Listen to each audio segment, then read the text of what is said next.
అంటే చెప్పినవి కొన్నే.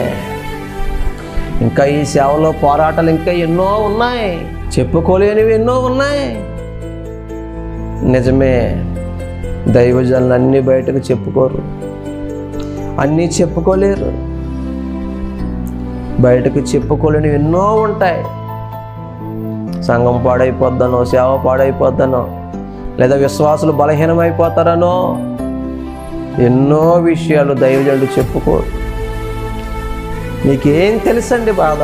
ఒంటరి అయిపోయి సేవ చేస్తున్న పాస్టర్లు ఉన్నారు, ఒంటరిగా మిగిలిపోయి సేవ చేస్తున్న పాస్టర్ గారులు ఉన్నారు. అటువంటి వారి మీద వేస్తున్న నిందలు ఎన్నో ఉన్నాయి తెలుసా మీకు? ఏం చెప్పుకుంటారు వాళ్ళు? దైవజనుడు కోల్పోయిన బాధ గుండెని తొలిచేస్తూ ఉంటే, అయినా కట్టిన సంఘం వదలలేక, పుట్టింటికి వెళ్ళలేక ఆ సంఘంలో పడి సేవ చేస్తుంటే